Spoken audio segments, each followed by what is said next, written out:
Thanks to Logitech G for sponsoring today's video. This podcast and every other podcast I make is brought to you by our supporters on Patreon. They got this episode about a week early, were able to submit questions, and have a totally ad-free version of the show. So if you want to check it out and support these very independent podcasts that I make, the link is in the description. It's also the only place you can get an audio version of this show, for the record. Now here's the show. Hello everyone, welcome to another episode of Voice Acting 101. I'm Alanah, and I am here with... Who are you and what are you doing here? I told you it would be aggressive. I am Jennifer English and I play Shadowheart in Baldur's Gate 3, which is apparently quite a big deal at the moment. Allegedly. That's why I'm here, I think. Oh, burnout. Yeah, likewise. I mean, I think I'm here because I play Devora Wilde and I play LAE'ZEL in Baldur's Gate 3. Also a pretty big deal. Nah, she Again, just I'll go with Jen's intro. She just follows me around wherever I go. I can't get rid of Pretty her. much. Pretty much, that's it. Yeah. That's how it Game goes. two, it Us and our baby imp. Bing bong. I'm sure you've been asked this question like a million times, but it's the most burning question that everyone I know has about this game. How did you record that much dialogue and still keep track of character arcs? I don't understand. It's so many permutations and so many options. Like, literally, how do you keep track of a character? Good question. We don't. We don't. Great. That's the answer. That's what the We directors don't. are paid for. That's what the directors are for. That's what Yeah. the directors are for. I go in with a blank mind like a little fairy and I just go, give me the context, give me the words. And then I say the lines. I've That's pretty much directed my Deb, process. And I can confirm that is exactly her process. That's my brain. I don't have space in this brain to hold all of the characters. Also because we didn't know the character arcs when we began. So we were kind of doing it as yeah, we didn't really. I mean, I think they had like rough character arcs, didn't they, Jen? But we didn't have the full story, let's put it that way. So we were kind of just doing it as we went along, and I think that made life a lot easier because yeah, you don't have to worry about everything. I think if I'd been given all that information at the beginning, I would have been very overwhelmed. Yeah, completely. We would have been yeah, it would have been just way too much. But yeah, like I would just go in and every new scene just ask shitloads of questions. Am I allowed to say? Oh yeah, go ahead. Does that shitloads. How does that affect your performance? It's a very unconventional way of acting, I imagine, that you like don't really know where your character is at any given time. Like, did you just have to adapt? You don't have a choice, so you just kind of have to do it, or was it something that you still tried to wrangle somehow? I think you know how like taxi drivers, if you study a taxi driver, I was not expecting your answer to start with this. Me neither. Go ahead, though. Wait. You know, taxi drivers have all the old school taxi drivers before Uber. I remember watching or reading something, and they're like the part of their brain that remembers maps and routes and things is huge. Sure. And like, I don't think they were like that, and that's why they became taxi drivers. I think you like learn, and then your brain gets bigger. I don't know. I'm not a neuroscientist. It makes sense. But I buy it. You should be. Yeah, I should be. God damn it. Dr. Jen. But I think like the imagination section of our brain is now pretty fucking massive. Like at the beginning it was hard, and luckily they re-recorded quite a lot of that, so good. But at the beginning, like having to go, right, hang on, wait, okay, where are we? Who am I talking to? Where in the story are we? Because obviously we'd flip-flop about. There was no linear narrative going on as far as the recording sessions are concerned. And that and then towards the end you're like, okay, I know underdog, brilliant. Who am I talking to? Brilliant. And I can just picture it, and I can picture who I'm talking to. So your brain is just one giant like Baldur's Gate 3 library at this point. Absolutely. Yeah. That's cool. At the beginning, it was just a jumble of like words and phrases, I think, and like random things. And now at the end, I'm like, oh, that's what's happening. And that's how they're all pieced together. But at the beginning, people were just saying like random stuff to me. And I was like, okay, I don't know what this means, but I'm going to go with it. What is this week? Yeah. I just feel like surely for the both of you, that that must be very different to every other acting experience you've ever had, right? Like, it seems like you just kind of thrown in there and they're like, figure it out. But there's so much to figure out. Like, it just seems so daunting to me that I'm so impressed this game came together in so many ways. But the fact that there's so many voice lines and so many characters that have so many different interactions, I can't even imagine how messy that was. Well, especially towards the end, because we'd have like, for Shadowheart anyway, like there were two really distinct paths, and sometimes it would go one path, this line, other path, the other line, when of course those were completely diverse stories. Yeah. And you wouldn't do like one scene all as one scene all as the other. We were literally flip-flopping. So like to flip between emotional states as well, not just the imagination bit, the emotional state bit, and having to go like, I don't want to give too many spoilers away, but like very, very different. And so I had to do that in a game once, in one game that I'm not like an actor, but occasionally will voice act a little bit in games, which is part of what sparked me to do this podcast with people who are actually talented. And I had to do that once where I was swapping between dramatic emotions based on dialogue choices. And I left that, which might have been like a 2-hour session, exhausted. Yeah. Because I was having to constantly shift between the two of them. And then you're having to do that for like a several 100-hour game. Yeah. Is there anything that can prepare you for sessions like that where you're like literally having to drag different emotions out of yourself to make sure that you can sell what's going on? I would always make sure I had shit tons of sleep. What about you, Dev? Yeah.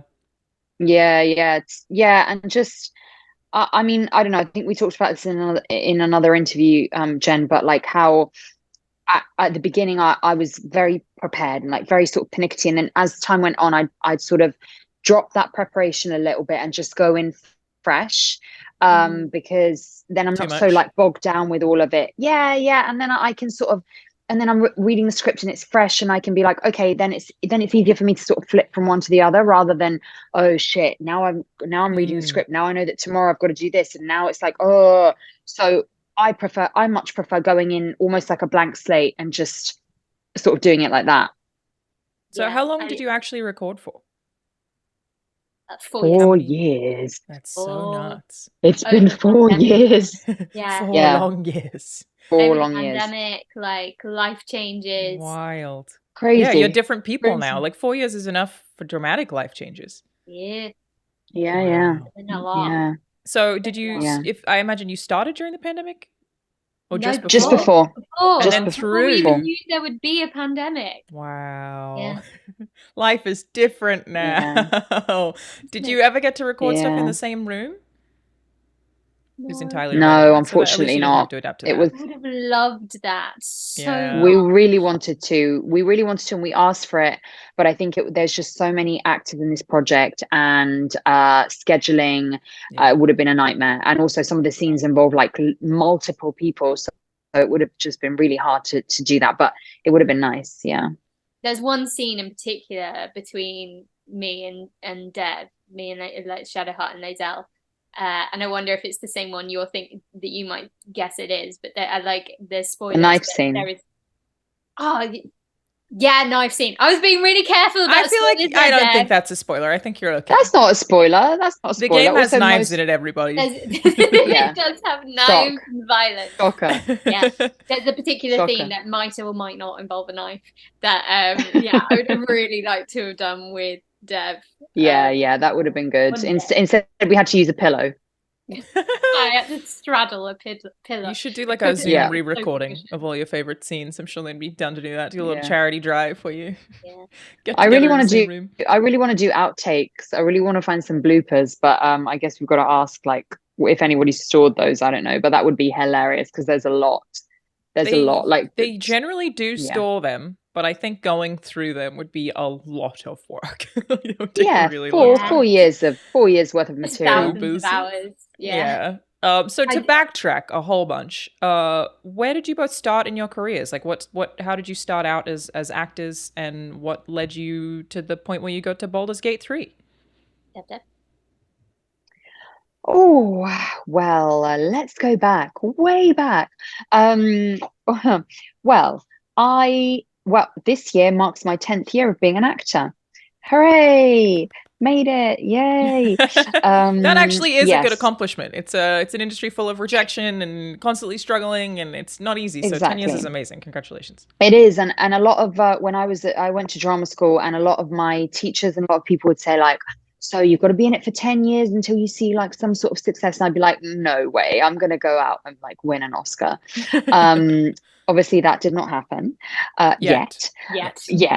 Exactly. But it's really true that it's been sort of the culmination of many years of work. And I did other stuff before. I went to university and I did English literature. Then I did a master's in fashion journalism. And then I was like, right, I really need to pursue my actual passion, which is acting, because if I don't, I'm going to regret it. And fashion journalism is a life's really too short. interesting master's, though. What does that entail? Yes. Well, as an aside, sorry, I don't. What does that mean? Learning how to write about fashion, but honestly, I didn't really learn a lot. It's like as a master's. Like, yeah, I went to the London College of Fashion and did like a master's in that. Wow. So like a very, it's like a very famous school where like, but I think most people go there to be like designers, and most people go there, they're like very arty and they can draw and they can do that. I can't draw for shit. But I can write. So I was like, I should just, I should do that. And I liked fashion. And it was the time when fashion blogs were exploding, before social media was a thing, everyone was doing their blogs, and I was really obsessed with them. So I was like, yeah, maybe that's my path in life. Yeah, it was not my path in life. How's that going for you? It was not for me. I didn't like it. I did a couple of internships, and I was there to like learn how to be a fashion journalist. And essentially I just ended up folding clothes in a clothes cupboard for like the duration of those internships. And I was not happy about that. And I realized I didn't love it enough to continue. Yeah. So yeah, then acting, went to drama school. And then sort of 6 years into my career, I thought about voiceovers, because a lot of people had told me that I had a nice voice. Even while I was doing fashion journalism, which was very strange, they were like, oh, you've got a really nice voice, blah, blah. And I was like, oh, okay, well, I've heard voiceovers are like sort of lucrative, and that could be like a nice side hustle. Joke. I mean, look at this, like look at us now. Hilarious. And Baldur's Gate 3 was my first thing that I booked through my voiceover agent. And I didn't have a clue what I was auditioning for. I really didn't have a clue about it at all. And I guess it just turned out really serendipitously, because I think had I known the scope of the game, I would have been much more intimidated and probably done a really shit audition. But I didn't really know. And it happens a lot. I feel like it's really common that people like don't know. Yeah. Especially if like I don't know how much you know about video games in general, but if you aren't like super involved in the games industry, and then it blows up and you're like, what's this huge thing these people care about? Yeah. Like I feel like it happens a lot. It's fun. I had no clue. And honestly, when I got my voiceover agent, I was like, oh, voiceovers are commercials. Yeah. And voice, that's what voiceovers are. I had no my mind didn't even go to video games at all. So now that video games are such a big part of my life, I find it quite hilarious. You've started with a very good one, and welcome, you're one of us now. Thank you. Thank you. How about you, Jennifer? What was your start as an actress? So I went to drama school as well, and started like almost exclusively with theatre, and did that for many years, and would still do it, but the money's shit, so maybe not. I don't know. Pandemic probably also made that sort of tough, I would think. Yeah. Oh yeah, it was really like still doing like all sorts, and still up for doing like that's the thing with, and like as you probably know, in the UK there's no separation between voice actors and actors. Like I think nearly everyone in the game does everything. Yeah. It's very like everyone does TV, everyone does film, everyone does theatre. It's just, and I quite like that. There's a real freedom, and you don't get as pigeonholed, I think, as especially in the States and things, where it feels like like the people in video games are video game actors. Like, is that what it's like? Yeah, it's really strange. People Really? very rarely cross disciplines, and if they do, people are surprised. They're like, oh, they can act. We're like, well, yeah. They've been doing that the whole time. It is very strange. I don't really know what's caused that culture, but it's definitely a thing. Yeah.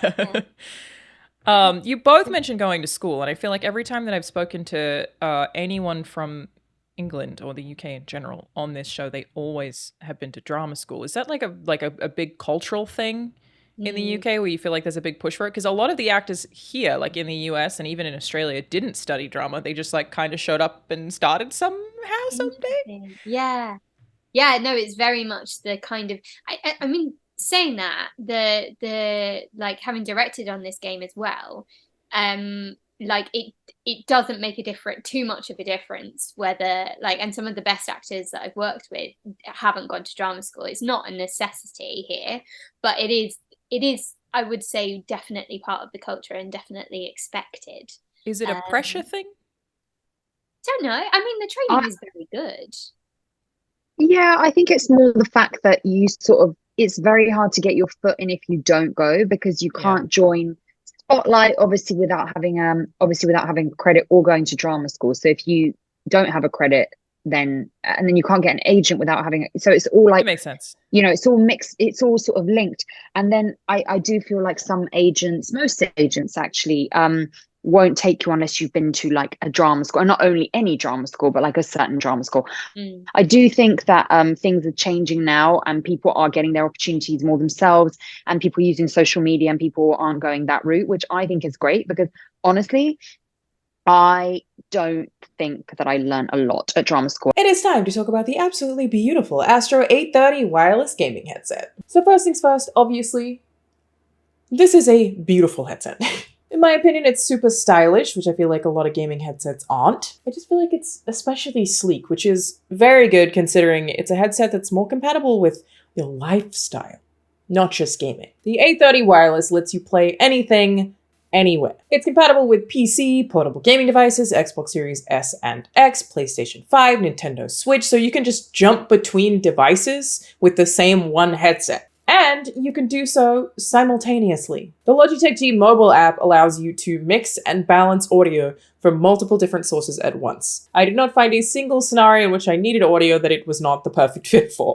It also has 27 hours of battery life and wonderful audio quality with 40mm drivers. Also, of course, very importantly, it has this beautiful memory foam padding here on the earpads and earband. Of course, you don't have to go wireless. While there is the Lightspeed Wireless 2.4 GHz connection as a lovely option, it is also Bluetooth compatible and can be connected by a 3.5mm aux cable. Worth mentioning for those of you who don't have standalone microphones like I do, it does also have a built-in microphone and an attachable boom mic, which is very cool. And it comes with this lovely travel case. I don't know what else to tell you. What else could you possibly want? It is about time I had an upgrade. Thank you, Astro.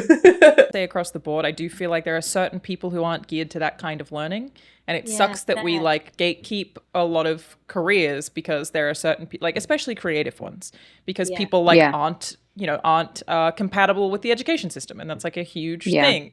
But also it's a big financial commitment, and like I would have loved to have gone to university and done drama school, but there was absolutely no way on earth I could have afforded that. There's just like it wouldn't have happened. But I feel like drama schools now, like it is such a big financial commitment, because especially it's so expensive in London, and you just can't affordably live as a student in London unless you are of privilege. And then you look at why, especially in the UK, why so many of the successful actors are really posh and really rich. Absolutely. Absolutely. It also creates like the same kind of actor, because they're all coming from the same background, which is very boring. Completely. It is changing slowly, but I think we've got a long way to go. And as I say, like I've worked with lots of untrained actors or like people that have come from a not drama school background, shall we say. And I think, as Dev says, like I learned loads at drama school, but I think 90% of it I've learned on the job. Like you just on the job, always 100%. Yeah, 100%. So much. Yeah, you learn quicker. You're there. You're doing it practically. Drama school is very theory based. I mean, I don't know about you, Jen, but we spent like a whole term on Shakespeare. I've never auditioned for Shakespeare ever, and I don't think I ever will. I don't think I ever will. I think the I've system done here some is so Shakespeare. God. We've got very political, but it's very like it's the opportunities, especially for theatre here, are very gate kept, and only certain people audition for things, and especially Shakespeare. I mean, that's like like Yeah, it is. elite It of does the elite feel, kind of thing. yeah. It's like, why am I spending a term doing fucking Macbeth and like wringing my hands and I don't know, like speaking It's very in ye specific. old English? I love Oh Shakespeare. no, but it's not that specific. That's everyone at drama school. Like, No, that's what I mean. like, It's like it's such a specific thing to learn that So isn't actually specific. helpful to most other things. Again, Not I at love all. Shakespeare, but it's like, how is that even really transferable? It's not. And you're not taught how to, like, well, it certainly weren't at my drama school. We weren't taught how to act for TV and TV and film. No way. Had, like, Do you know one how much tiny time we portion. spent on voiceover? Like one session, I think, one or two Wow. sessions on voiceovers, and that's now like our biggest, Your you know, biggest. a big part of our career. Yeah. It's Case in point. bizarre to Good me. that It's things are bizarre. changing. Yeah, I mean, the Yeah. system, the education system probably needs to catch up there. Also, I want to apologize if you can hear background noise. I'm trying to mute it out if I can, both to the two of you and everyone I listening can't at hear home. anything. Can't hear Excellent. Zoom, killing it. So for anyone who's looking to get into acting, obviously, for all the criticisms that we have of the education system, I do highly encourage people go to school. Learning is good. But do you have any advice, like outside of just that, for anyone who would like to become an actor and do what the two of you do? I would say only do it if you need to do it, and because it is a really, really, really tough career. So I'd say do it if you literally cannot think to do anything else. If you can do that, it's like much easier. But I'd say practice, record yourself, listen back to yourself, watch other actors, watch, like, you know, whatever medium it is you want to do, and like if it's video games, then watch the best video game performances and study them and learn from them. Watch really brilliant TV and film, watch theatre if that's what you want to do, and just learn and learn and learn, and practice as much as possible, and do as many courses as you can and workshops. You don't need to go to drama school. If you can afford it and you do want to do it, bloody well go. Great. But if you can't, there are so many other routes. And look at your favorite actors and how they did it. And if they are posh and rich, maybe ignore that, or have a really famous surname. Maybe ignore those two. Or just become posh and rich. It's that easy. Or that. Or just be posh and rich. Just figure it out. You'll be fine. But yeah, like look at the underdogs and how they did it, and just think outside the box as well.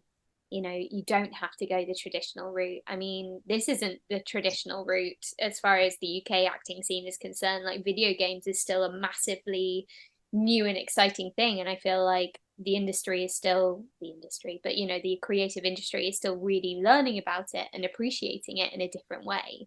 And I feel like we at the moment are going like, hi, like this acting is as good as TV and film. Take this serious, and the writing is as good as TV and film. Like, you don't have to go the boring route, whatever that boring route is. You can do something exciting that excites you. I've kind of lost steam now. Dev, you take it. Well, no, I second all of that, and I just think that to add to what Jen said, you have to accept that a lot of this industry is luck, and you know, we can't beat around the bush. Like, I think that the whole cast is incredible in Baldur's Gate 3, and we've all done amazing work, but even getting that audition is luck. You know, we were at the right place at the right time, and yes, we nailed the auditions and we got cast, but you know, had I been with a different agent maybe, or had I something might have happened and I might never have got to that opportunity. So the point of the story is, and it's still hard for me to really accept that a lot of this industry is luck, and if you can't accept that, then it's not really for you. I think a lot of any and the second thing I want to say, right? which is like a lot of any success is luck, and I would never trust anyone who says that their success did not come at the expense of luck. It doesn't mean you didn't work hard. Doesn't mean you didn't work your ass off. But luck is still a factor in a million ways, and anyone who's like, I did it all by myself and no luck is kidding themselves. No. Things have to sort of collide in a certain way, and I think they definitely did for this game, for us all. And then just again, sort of seconding what Jen said about, I always think voice acting is acting, so we shouldn't really separate them. So if you want to be a voice actor, you should train as an actor, and you should do all the things that you would do if you were considering being a normal actor. It's the same. So whatever you need to do, be that drama school, not drama school, courses, workshops, whatever, but you're not going to get that performance unless you really know the craft and you know the character. It's not just putting on a silly voice. And I think for a long time, that's what video game acting was. But now people are like, oh, wait, these are actually like real characters with real like flaws and problems and, all of that good stuff that makes a great character. So we have to approach it from that sense, not just like, oh, I'm going to change my voice and pitch it lower and that's the character. It's not that at all. So many people think it's that. As fun as that I know they do. No, it's a lot harder than I know they do. And that's why people with Baldur's Gate 3 are like, oh my God, this is actually like cinema. This is like watching a movie. It is. Yeah. We've worked fucking hard for it. Of course. Yeah. So Jennifer, I realized we didn't really fully get your background. How did you get involved with Baldur's Gate 3? Because I know you mentioned that you directed parts of it too. Yeah, cool. That came after I started working on it as SHADOWHEART. How did I get on it? I've done loads of theatre, kind of done all sorts, and then I dabbled in doing voiceover and I was doing audiobooks and hated it because I have ADHD and it's just too hard. I've heard they're terrible because they take a really long time and They take a really long time. Yeah. I don't mind the other side of it. I've directed them. Great. That's fine. I'm just being paid to read a book. All good. But the concentration levels that you need to read an audiobook, no thanks. Don't want it. So tried that, and then but because I had, and I think I did a good job at them, but because I had the reels and stuff, I got a voice agent, and then auditioned for DOS 2, and the rest is history because it was the same Josh, the same director at Pit Stop who Larian outsourced to for the dialogue recording. And so played a bunch of characters in that, and then did loads more video games. And then this audition came along, and it was one of those auditions where I was like, I know Josh, I'm not going to try that hard. And I did, honestly, I did such minimal effort. I mean, I've watched it back and it is a good audition, but I did not try at all. And so many auditions. Those are the best. Those are the best. But, honestly, I'll get a self-tape for we've got a soap here, called Doctors, which is where a lot of actors cut their teeth on and whatever, and it's a daytime soap thing.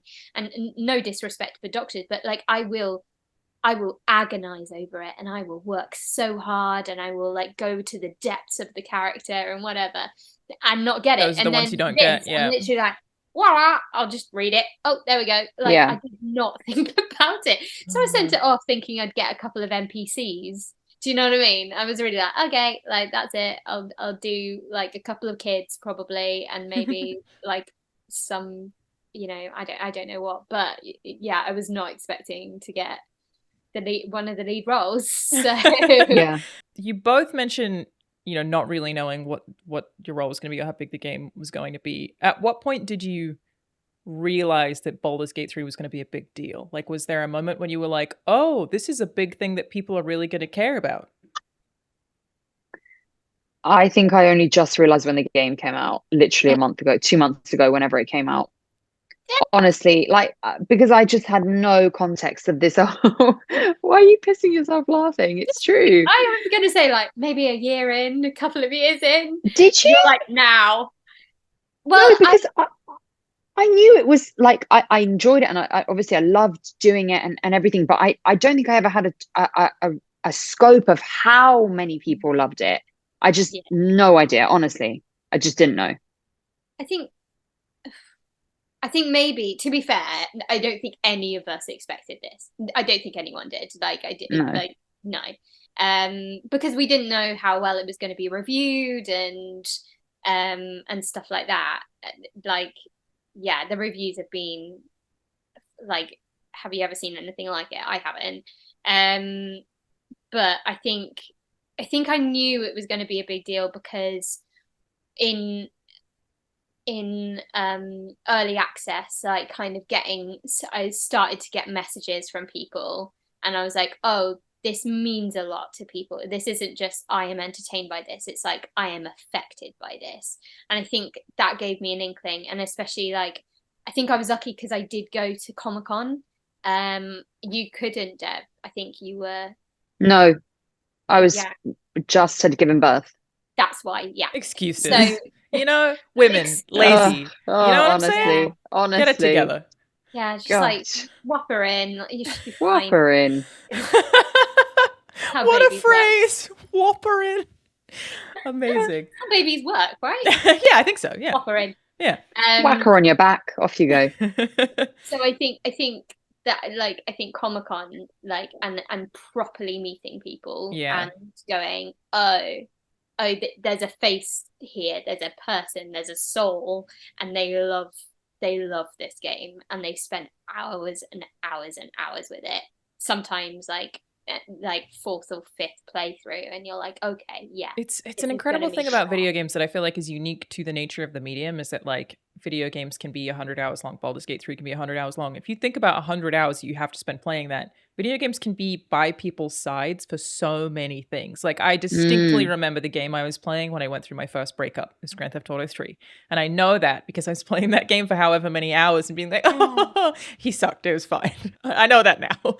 But like there's so many life experiences you can have that those characters often reflect in little ways, that they're so therapeutic, to the extent that there is a company that I'm forgetting the name of, unfortunately, that is currently working to have video games like officially considered an accessory to therapy. So you could have a rating that would say, this video game is great for people with anxiety. We know that because it has this features. This video game is good for people with depression. Like they're literally working with the medical board to make sure that video games can have ratings that are also indicative of how they can help with different mental health problems. And I just think that's like amazing, but also such a big part of the kind of response that you get to a game like Baldur's Gate 3, where characters are going through a bunch of emotional turmoil together, and it can reflect so many things that happen in people's real lives. Like you're helping people. Yeah, absolutely. It's such a cool thing.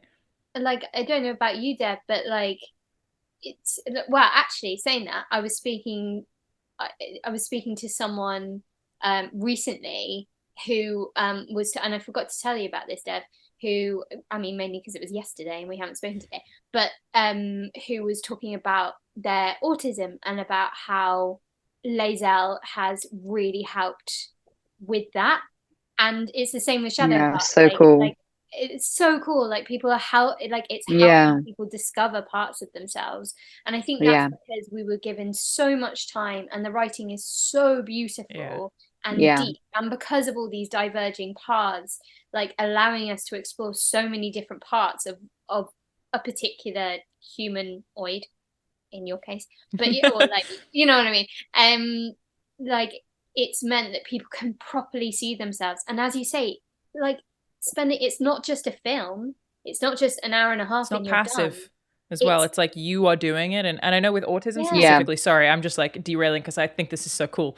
With autism specifically, it really helps people with facial recognition, also in part because they can slow down. So like you can process emotion, you can process facial expression, you can process body language, and you're allowed to do it slower because the TV show doesn't just keep moving and there isn't a cutaway. You can actually like sit and think. So there are also tons of games that like are known, especially in VR, for helping people with autism understand social cues better. Wow. Again, I just think it's so fucking cool. Like it's such a cool part of the industry. Studio games. Yeah, let's go. Yeah. The fucking world.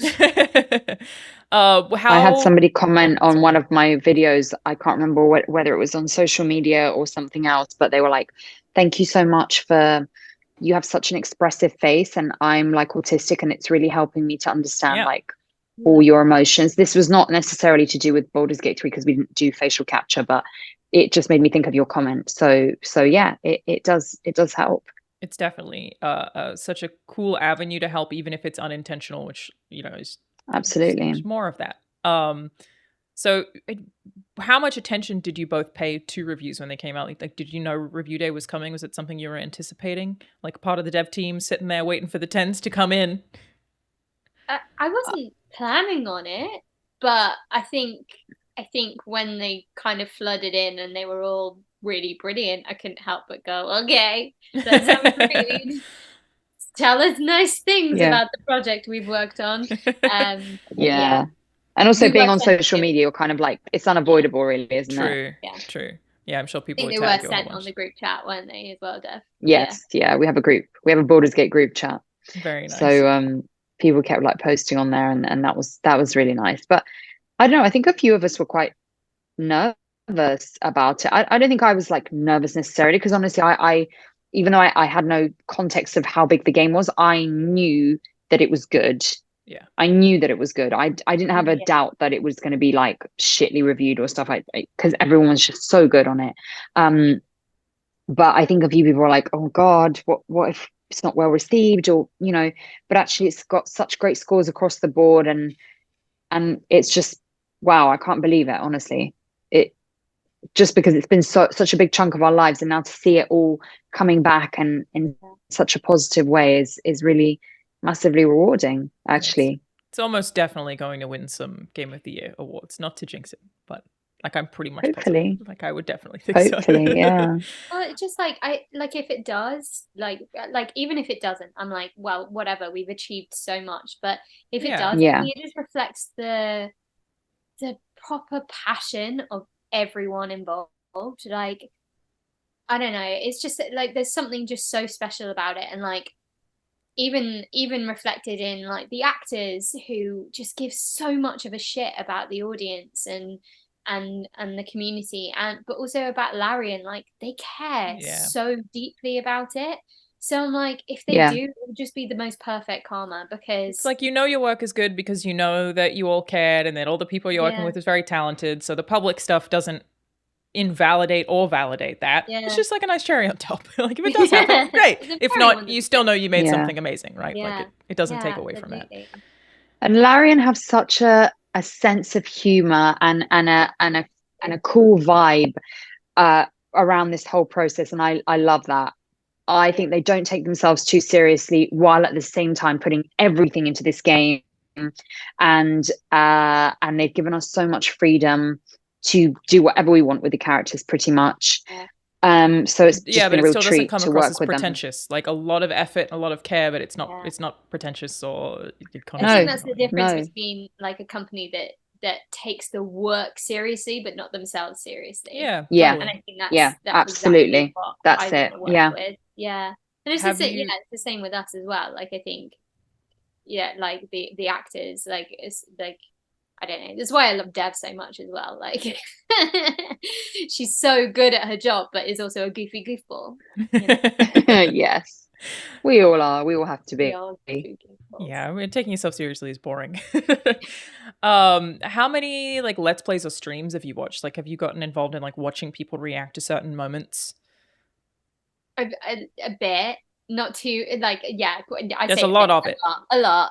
I've started playing it myself with my girlfriend. Yay! And that's like, however much I watch bits, it's not the same as actually playing it, and that has made me appreciate it on such a different level. Can't wait to have you around to our house. Yeah, can't wait to have you around to our flat, Dev, to play. I think you'll love it. Oh my god.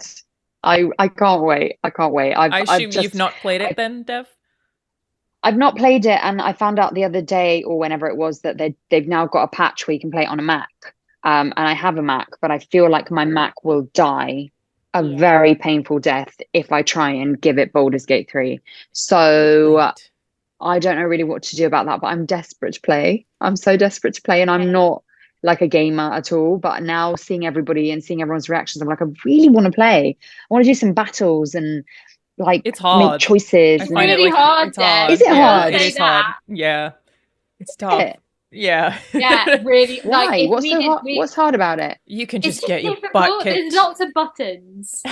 There are a lot of buttons in this game, but it's more just that like people enemies can kill you fast if you don't think about what you're doing. It's tactical.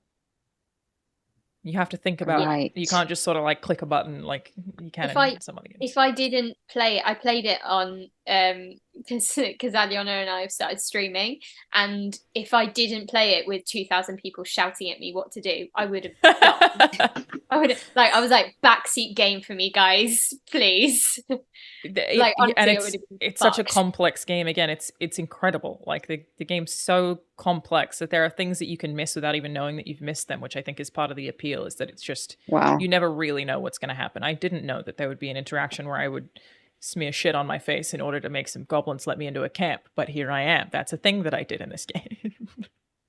And it's like you never really know what's yes. You never really know what's going to happen. yeah, it's a lot, but very, very fun, because you're like, I wonder what will happen if I try this, and there's always an answer. Where a lot of games will be like, nothing happens. That's it. Yeah, it's super creative. And I've heard, obviously I haven't played it, but I've heard that literally it's just a game about thinking outside the box and like picking up. The last one that I wanted to ask is like, did you have any like favorite scenes or like standout moments for each of your characters that you just like remember with excess fondness? Yes. Yes. Go on. Okay, I'll go first. If you like. Yeah. No, I will, but I'm not going to spoil it. So I'm just going to say the sunrise scene, because that's my favorite scene. Yeah, Jen knows the one I mean. I know the one you mean. Yeah. Is that the one it's I I don't know who directed that scene, because I'm confused, because I thought it was Tilly, but maybe it was you. I did some of your It's been a long 4 years. We did it. It's been a long 4 years, and also we reshot quite a few scenes, so I think it might have been both of you in different iterations. Okay. But that scene is one of my favorites. It's beautiful. For sure. It's beautiful. It's a good scene. Do I have a favorite? All of the romance scenes I love. No, none massive. No, there there's an end scene that I absolutely adored doing. Is there a lot of awkwardness in doing romance when you're just like in a booth? Yeah. Can't even imagine. No, it's not really. Like, you've got to create chemistry with yourself, right? Yeah, I was lucky because my girlfriend is my director, so that helps. So that really, really helped, genuinely. And she would be my barometer. Like, I'd know if something landed because she'd be blushing. So, definitely helped. Yeah, but no, it could be, but you can say the whole thing. That's also a valid answer. If the whole thing is your favorite thing, then that's also totally fine. The whole thing is my favorite thing. Totally fine. Yeah. It's obviously there's also little bits of like random little scenes that like come in like a side quest or something like that. Like, I'm thinking specifically of like the circus and things like that, which are just hilarious. They're hilarious little asides here and there. And so those are also great. I think the little moments are just as good as the big moments. Yeah, I think sometimes like the little moments of comedy, which would be in, where we could be a bit lighter, like over a big like emotional arc or something, and then you just like redo a bit from Act 1 where it's like really light, and you're like, I love that. I got to have fun today. Yeah. It's not all grueling. Yeah, for sure. No. Game's incredible. You both did an incredible job. The whole cast did. Like, I know everyone's saying this to you already, I'm sure, but it really is just such a feat in video games. I've been in this industry for 10 years, and there aren't a whole lot of games that make me go, how did they do this? And Baldur's Gate 3 is one of them. I'm so fascinated and like so impressed on behalf of absolutely all of you. But we're done talking about Baldur's Gate 3. Enough. It's over. Never again. I love to ask people these final questions here of just, who are your favorite actors? Who inspired you to get into acting? Some of your favorite performances. Doesn't have to be video game related, obviously. Ooh. Not to put you on the spot. That's a big question. I've got so many. I love Viola Davis so much. And I think my first like, and it's funny, I talked about this the other day, my first like, oh, I want to be you when I grow up, was Emma Thompson in Sense and Sensibility and Much Ado About Nothing. Probably because she was like, you know, older and blonder. I like, you know, older and blonde, and I just went like, I could be you. Yeah, she like, and then still to this day, like I will rewatch like Sense and Sensibility. It's very like English of me, like British of me, but yeah, that was like my first like inspiration, I suppose, outside of Disney films. Yeah, what about you, Devda? Yeah, I can't, I don't know if I can pinpoint, hello. I don't know if I can pinpoint one particular actor or performance. I mean, I've always loved Angelina Jolie. I've loved like in say like Girl Interrupted, like the early stuff, the raw stuff, you know, not necessarily like the action stuff. Girl Interrupted is such a good film. But you know, I just seeing the even stuff like Friends, like I'm a massive fan of Friends, and you know, you think like, oh, it's a light-hearted sitcom, but I know how hard it is to do comedy, for example, and I think, you know, it to make it look so easy and effortless is incredible. And like growing up with that, and you just think like, God, yeah, I really want to do that. I wonder if I could do that. Yeah, I can't pinpoint it to one specific performance, but there was just that sense of fun and play that I really wanted to tap into, and luckily on lots of these projects like Baldur's Gate 3, you get to do that, and it doesn't feel like work. It feels like fun. Well, directly off of that, do either of you have a dream role, like something that you would just absolutely love to do, or someone you would love to play? No, I think for me, I don't ever want to do that, because I feel like if it's kind of going back to the whole you invest too much and you care too much about something, and then you end up like floundering because that desperation is seeping through. I think I try not to idealize like certain roles or like types of roles, because they're probably not the ones meant for me. Do you know what I mean? Like, whereas if I kind of go, agree. I don't really care where I end up as long as I keep going, and like then stuff is like kind of given to me that I would never expect. So like Shadowheart is totally not my casting. Like I don't think you would, if it wasn't a voice and mocap role, I don't think I would have played her, just as probably Debbie wouldn't have played a lizard lady. I don't know, but No. but like I like that was chucked my way, and I wasn't aiming for it. Do you know what I mean? Whereas I think you have definitely given me the experienced actor answer there, which is like, you kind of can't really have those dreams, because again, so much of your job is rejection. It's brutal. Every time I talk to actors, I'm like, I can't even imagine. I guess if you aspire for a specific thing, you're only setting yourself up to fail. You should, I guess the aspiration is like, do my best and enjoy my job, rather than like try to do this exact thing. It makes sense. What about you? Yeah, and also you don't know what role you're going to get. You could get something like above and beyond your expectations, like with LAE'ZEL and Shadowheart. It was more than I could ever have imagined from an acting point of view. And I honestly, it blindsided me, because I never thought that kind of role would come from a video game. Yeah. I never imagined that in my wildest dreams. I imagined something completely different for myself. And now look what's happened. How much more amazing has it, you know, how much better has it turned out? Yeah. But you just didn't see it coming. But yeah, when you're fixated on like, yes, I want to find like a heavy dramatic role so I can win my Oscar, like it doesn't necessarily work like that. Really, you see yourself alive in this industry. Yeah, and I mean that's such a great game to start in video games. But now again, you've like opened a door to video game acting, in which we have so many good meaty performances like across the board. Like I'm a big fan of my industry. That's all I'm trying to say. And I feel like you can have a role you didn't even know existed in a game you didn't even know existed from a company you didn't know existed, like become the dream role, just like retroactively, rather than something. Absolutely. Yeah. And that's kind of awesome. Agree.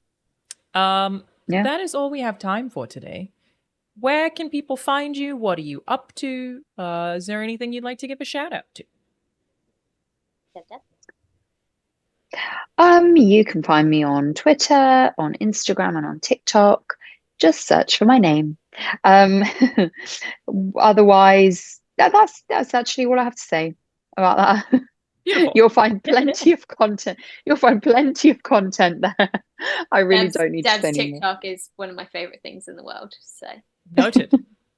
Yeah. High praise. High praise indeed. And you can find me on hang on, what am I on? Instagram, TikTok, and I will start posting more on TikTok, and Twitch as well. And I think I'm Jennifer J English on all of those. So I'll have to get Dev on one of the streams so we can see how she Yeah, feels about Baldur's that Gate will 3 happen. playing it for the first time. That'd be fun. It Yes. will happen. I promise. It's going to happen. Love to Yeah, see that. we've got it. Do you have Yeah. anything else that you'd like to share with anybody before we go? We love Baldur's Gate 3. We love Baldur's Gate 3. My girlfriend is waving a big arm at me. No one online will believe A big that arm. tweet. Please, can you say that was me that sent the last tweet? Apparently, there's I don't know. It's something about Alanah sent the last tweet. I don't know. I'm so confused. I'm sorry about this. I could only hear bits of it. Now I'm like, wait, Yeah. what is the secret message? What is this? Tweet. Oh, so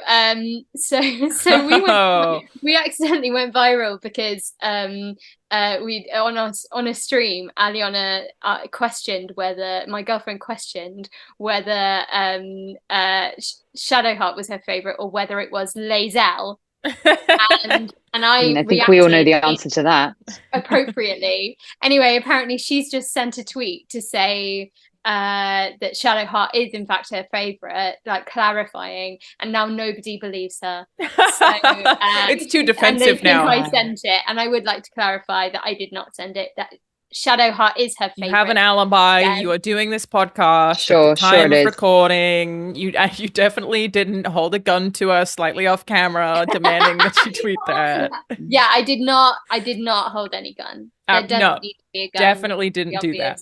Obviously, the answer is definitely Shadowheart. didn't do that. Obviously. Well, I'm glad Shut up, you could fix that. Good luck there. Thank you both so much for joining me. I'll leave links in the description to where people can find you both. And happy Baldur's Gate 3, Thank everybody. Thank for hanging you. out. Happy Baldur's Gate 3. Thanks for having us. Yay. Thanks for having us. Yeah. Bye. Bye.